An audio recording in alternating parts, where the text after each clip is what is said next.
A paz e a graça, meus queridos, que a paz de nosso Senhor Jesus Cristo seja com todos. Mais uma vez na presença do Senhor, eu quero vos saudar, que todos sejam abençoados nessa noite.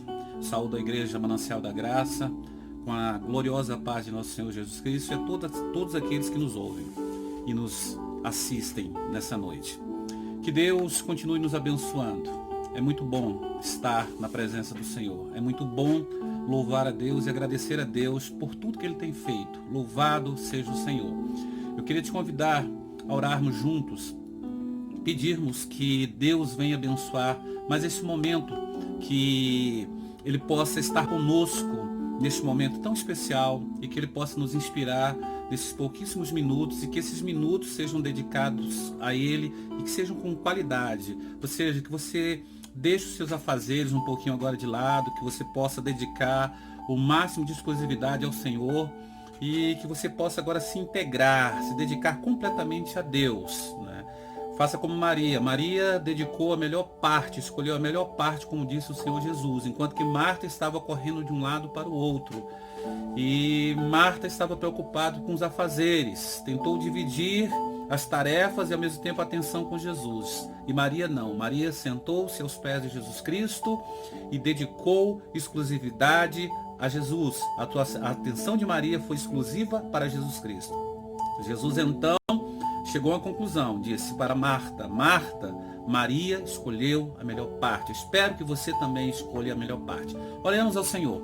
Querido Deus e Pai Celestial, nós oramos a Ti agora e pedimos ao Senhor que o Senhor continue nos abençoando, que o Senhor possa nos inspirar nesses pouquíssimos minutos que estaremos aqui Te louvando e Te pedindo, ó Pai, a Tua presença sobre a vida de cada um daqueles que estão agora, ó Pai Celestial, em volta, ó Pai Celestial, do seu computador, do seu smartphone, ouvindo essa palavra, Pai Celestial, que o Senhor possa entrar na casa dessa pessoa, no lar dessa pessoa, no carro, aonde ela estiver agora, ó Pai Celestial, no quarto dela, a fim de abençoar a sua família, o seu lar, de uma forma muito especial. Nós oramos e entregamos todas as famílias agora em Tuas mãos, em nome do Pai, do Filho e do Espírito Santo. Que Deus te abençoe nessa quarta-feira, em nome do Senhor Jesus Cristo. Que o Senhor Jesus continue abençoando a sua vida. Eu queria te convidar para nós lermos um texto que está relatado aqui em 2 Coríntios, no capítulo de número 4, no verso de número 16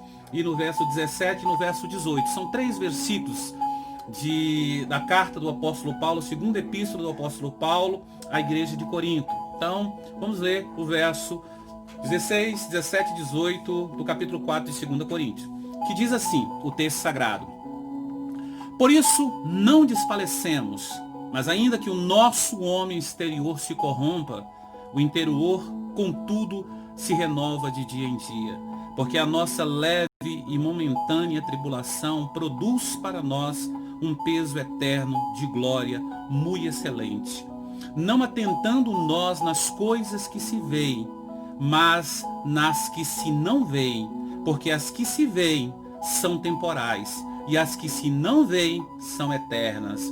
Então, essa palavra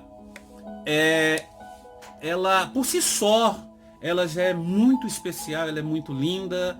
Eu gosto muito desse texto, porque esse texto, ele fala tanto do presente, mas ele aponta para um futuro glorioso. Ele aponta para um futuro que é um futuro de promessas, um futuro que nós esperamos, um futuro do qual o Senhor nos prometeu. Um futuro que, ao mesmo tempo, nos impacta. E é o segredo, poderíamos dizer, como dizia William Buckley, o segredo da paciência. Então esse texto do apóstolo Paulo aqui, Paulo nos dá a conhecer o segredo da paciência. Porque ele aqui começa com um texto, e esse texto aqui, ele é natural que durante toda a vida corporal, né, o homem, ele tende a se desgastar. É isso que Paulo está falando. Que quando nós nascemos e durante toda a nossa vida nós vamos envelhecendo, e durante tudo que vai passando na nossa vida natural, nós vamos envelhecendo, vamos ganhando experiência e os dias vão se passando, e a visão que nós temos, essa visão que nós temos em relação à vida, em relação ao corpo, É uma visão, muitas vezes, quando nós temos a visão humana, é uma visão de dor, uma visão de sofrimento, que os nossos dias estão se findando, que o corpo está se debilitando, que os nossos cabelos estão ficando brancos. Muita gente até entra em desespero, porque não consegue aceitar a velhice como deveria ser. Do ponto de vista humano, muitas pessoas não conseguem aceitar a velhice, porque entende que a velhice é algo muito ruim. Na perspectiva humana, quando você olha o corpo, e quando você olha que ele começa a perder as forças, ele já não tem mais tanto vigor. Quando a velhice vai chegando, os anos vão se passando, você tende a olhar e a perceber que, do ponto de vista humano, que está chegando próximo da morte. Mas do ponto de vista espiritual, nós temos uma visão completamente diferente, que era a mesma visão do apóstolo Paulo. Porque quando nós lemos justamente o texto que nós acabamos de ler, que Paulo diz assim: não atentemos nós nas coisas que se veem, mas nas que não se veem, porque as que se veem são temporais e as que não se veem são eternas. Paulo está falando justamente disso. Paulo está falando de um futuro que ainda não conhecemos, de um futuro que ainda não enxergamos, de um futuro que ainda está em perspectiva, de um futuro que ainda estamos por alcançar, de um futuro que ainda está em promessa. Ou seja, nós estamos ainda a caminho desse futuro.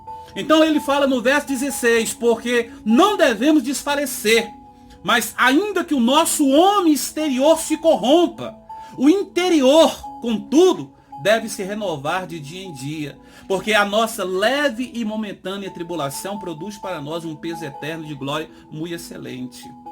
Ou seja, Paulo está falando justamente disso, que nós devemos nos renovar dia após dia, nessa esperança e nessa paciência, para alcançarmos justamente essa promessa que o Senhor nos fez. Os anos que levam a beleza física e que deveriam adicionar, né, e que deve, na realidade, né, do homem espiritual, adicionar a beleza espiritual. Do ponto de vista físico da vida, pode ser até um lento, mas inevitável escorregar na descida que leva à morte.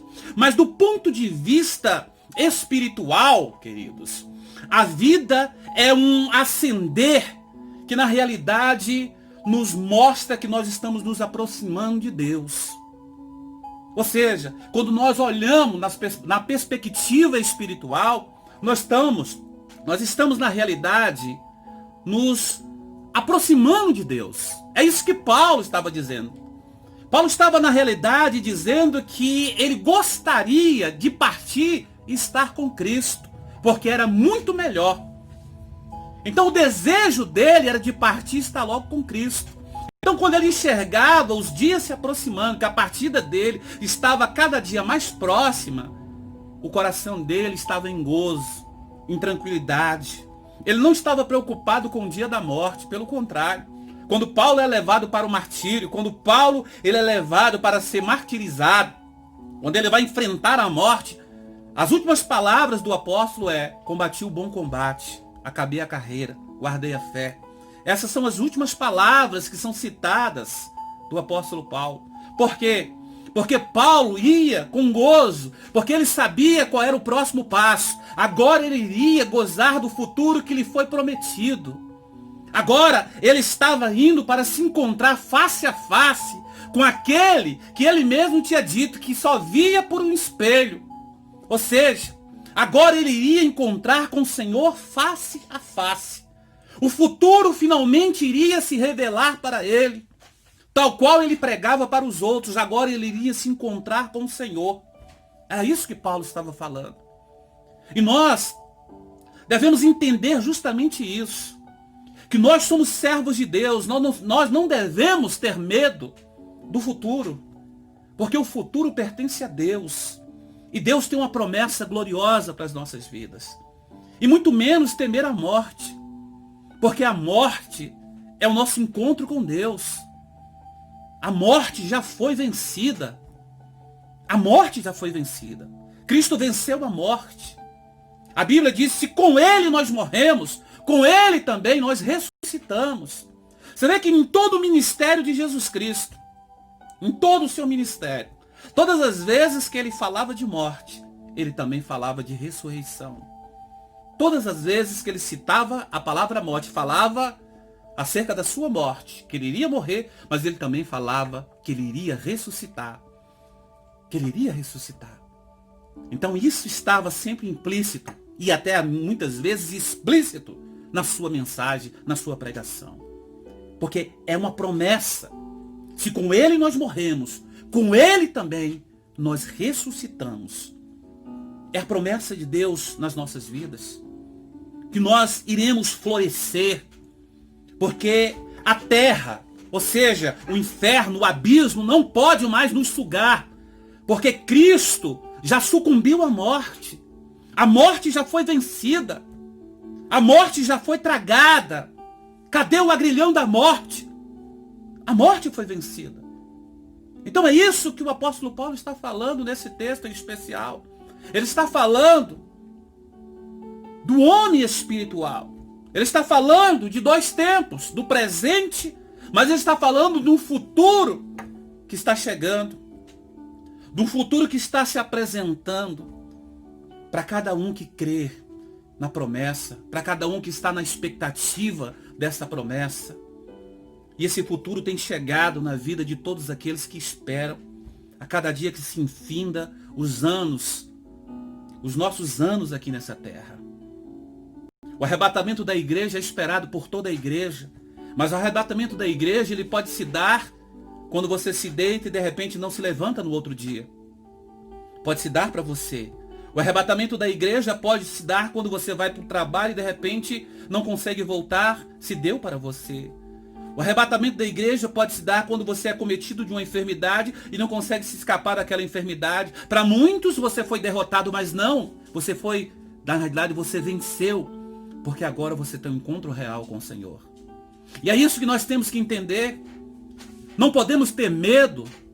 Não podemos ter esse medo. Eu sei que não é fácil, porque nós somos humanos, nós somos carne. Mas nós devemos deixar o homem interior, que é revestido da glória de Deus, que é revestido do Espírito Santo de Deus, vencer o homem exterior que é corrompido. É isso que nós temos que entender. Nós temos que buscar a presença desse Deus. Nós temos que buscar esse Deus de todo o nosso coração. Paulo diz que o homem de Deus, que o servo de Deus, que aquele que confia no Senhor, ele, por esta razão, ele deve sempre estar com os olhos fixos nas coisas, mas nas coisas que se veem, mas também nas coisas que não se veem, para que ele possa, na realidade, contemplar o dia que o Senhor preparou para o seu povo. Ele tem que contemplar que Deus preparou um dia para resgatar o seu povo. Não é que nós vamos nos esquecer das coisas que nós temos aqui. Não, de forma nenhuma. Mas principalmente nas coisas que não se veem. Os nossos olhos têm que contemplar principalmente as coisas que não se veem. Que é um futuro glorioso que Deus tem preparado para a igreja. Veja que quando o escritor de Hebreus, no capítulo 11, verso de número 27, ele fala acerca de Moisés. Ele diz que Moisés, ele conseguiu ver aquilo que é invisível. Ele conseguiu enxergar o invisível. Ele permaneceu firme como quem vê o que é invisível. Isso é glorioso. Porque ele conseguiu enxergar o que não pode ser enxergado, o que não se pode ver com os olhos humanos. Só se vê com os olhos da fé. Só se vê com os olhos da esperança. Só se vê com os olhos daquele que crê, daquele que tem esperança, daquele que tem realmente a esperança em um futuro glorioso. E é justamente isso que nós temos que ter em perspectiva, que Deus tem uma promessa para as nossas vidas. Então, eu gostaria que você entendesse isso nessa quarta-feira, que Deus tem algo especial para as nossas vidas, que o Senhor Deus, Ele tem preparado algo abundante para as nossas vidas, que um novo tempo tende a vir sobre a igreja de Deus, sobre o povo de Deus. Nós esperamos um novo tempo. Nós não sabemos que tempo é esse, mas nós sabemos que um novo tempo virá. Mas sempre que Deus traz algo novo para a igreja, é sempre para glorificar o seu nome. Sempre para glorificar o seu nome. Nós não vamos ficar acreditando naquelas profecias que do fim do mundo, e muito menos aquelas profecias que vão sempre trazendo aí que as pessoas, sem saber, sem direção nenhuma de Deus, dizendo que você vai estar mais rico, mais isso, mais aquilo outro. Não, nós vamos esperar a direção de Deus para ver o que Deus tem para nós. Deus tem algo para nós. Nós vamos esperar e ver o que Deus tem para falar conosco. Nós estamos, como diz Abacuque, eu vou ficar e vou aguardar o que Deus tem para falar comigo. Nós vamos ficar na nossa torre e aguardar para ver o que Deus tem para falar conosco. Então nós estamos aguardando o Senhor para ver o que Ele tem para falar conosco. Nós estamos em oração, clamando e buscando a Deus. Então é isso que eu queria deixar para vocês nessa quarta-feira, em nome de Jesus. E eu queria orar com você, em nome do Senhor Jesus Cristo. Queria pedir a Deus pela sua vida, pelo seu lar, pela sua família.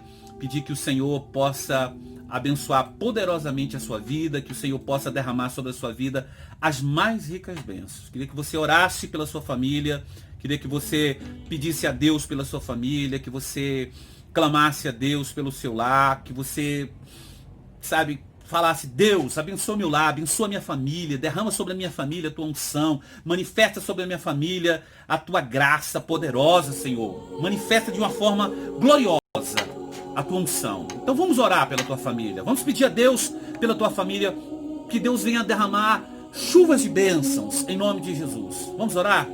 Ore comigo. Pai querido, de poder e de graça, eu oro agora, meu Deus amado, juntamente com os teus filhos e filhas que estão pedindo ao Senhor uma bênção especial sobre a sua família, sobre o seu lar. Eu quero apresentar, meu Deus amado, nessa noite tão especial, a vida de muitos dos meus irmãos e irmãs. Alguns deles que se encontram enfermos, alguns deles que precisam de oração, que precisam, meu Pai Celestial, que o Senhor os toque, que o Senhor venha, meu Pai Celestial, tocar nos ossos, na carne. Eu quero orar, meu Deus, pedindo ao Senhor saúde para minha irmã Lúcia. Quero pedir ao Senhor que o Senhor venha tocar nos pulmões dela, que o Senhor venha tocar, meu Pai Celestial, do organismo dela, que o Senhor venha dar saúde para ela, que o Senhor venha, meu Pai Celestial, em nome de Jesus Cristo, restaurar a saúde da tua filha. Quero pedir pelo João Vitor, que o Senhor venha dar saúde para ele, que o Senhor venha abençoar a vida dele poderosamente. Quero pedir, meu Pai Celestial, que a mão do Senhor, meu Deus amado, venha sobre a vida, meu Pai Celestial, de todos os teus filhos e filhas. Toca, meu Pai Celestial, em nome do Senhor Jesus Cristo, sobre toda a família Manancial da Graça, sobre todos os meus irmãos, meu Pai Celestial, sobre, meu Pai Celestial, a tia do meu irmão Samuel, irmã da minha irmã Claudelice. Que o Senhor possa ir ao encontro dela agora, Pai. Que o Senhor possa tocar no organismo dela, que o Senhor possa livrá-la de todo tipo de enfermidade, que o Senhor possa, em nome do Senhor Jesus Cristo, ó Pai, arrancar, meu Deus amado, em nome de Jesus Cristo, todo tipo de enfermidade do organismo dela, que o Senhor possa agora, em nome de Jesus, ó Pai, fazer um milagre na vida da minha irmã. Nós oramos e te pedimos em nome de Jesus, que o Senhor fortaleça os nossos filhos, meu Pai Celestial, os nossos entes queridos, Pai, os de perto e os de longe. Toca em cada um, aqueles que nós não sabemos o nome, toca neles também, ó Pai, nossos amigos e irmãos, aqueles que nos ouvem agora, Pai. Abre portas, abençoa, Pai, em nome de Jesus, ó Pai. Jesus querido, opera nessa noite sobre a vida dessas pessoas. Nós pedimos agora, Pai, abençoa a tua igreja, o teu povo, aquele que nos ouve, ó Pai. Meu irmão católico, meu irmão espírita, meu irmão evangélico. Abençoa, meu Pai Celestial, esse jovem, essa moça, esse rapaz, Pai Celestial, esse jovem que está, meu Pai Celestial, esse homem, essa moça, que não tem um teto para morar. Meu Pai Celestial, esse jovem homossexual, essa moça, meu Pai Celestial, que está na rua, essa pessoa, meu Pai, que é desprezada pela sociedade, essa pessoa que é considerada como escória da sociedade. Toca nessa pessoa e abençoa, cobre essa pessoa, Pai, envolve com o teu manto santo, ó Pai Celestial, porque tu deste a vida por essas pessoas, ó Pai Celestial. Tu vieste para nós, os doentes, ó Pai, não para aqueles que estão, ó Pai Celestial, se considerando sãos, mas, ó Pai, abençoa esses, ó Pai, são desprezados, abençoa esses que estão, ó Pai Celestial, à margem da sociedade. Nós oramos, ó Pai Celestial, te pedimos, toca em cada um deles, em nome do Pai, do Filho e do Espírito Santo nós oramos e abençoamos cada um, e entregamos nas tuas mãos, em o nome do Senhor Jesus. Que Deus possa te abençoar poderosamente em nome do Senhor Jesus Cristo nessa quarta-feira. Que o Senhor Jesus abençoe o seu lar, que você tenha uma semana muito abençoada, que você possa ter uma quinta-feira abençoada, que você possa, em nome de Jesus Cristo, ser abençoado. E eu queria dizer para os meus irmãos da Igreja Manancial da Graça, nós estamos em constante oração, estamos numa corrente de oração, clamando a Deus pela sua vida, pelo seu lar, e com a graça de Deus, com a permissão de Deus, em breve estaremos, em nome de Jesus, com nossos cultos presenciais, tá bom? Pedindo a direção de Deus, não estou sendo cauteloso em extremo, mas eu estou na direção do Senhor, não quero me precipitar de forma nenhuma, estou pedindo a direção de Deus, e quando eu sentir que Deus me deu sinal verde, iniciarei novamente os cultos presencial. Então, não quero de maneira nenhuma ser precipitado, para não me arrepender. Então, prefiro buscar uma direção de Deus, prefiro errar pelo excesso de zelo, do que errar pela precipitação. Então, vamos, em nome de Jesus, continuar em oração, clamando uns pelos outros, em nome de Jesus Cristo, tá bom? Que Deus abençoe vocês, que o amor de Deus Pai, a graça de Cristo Filho e as doces manifestações do Espírito Santo de Deus se repouse sobre a vida de todos vocês, em nome do Senhor Jesus. Fiquem com Deus e que Deus abençoe a todos.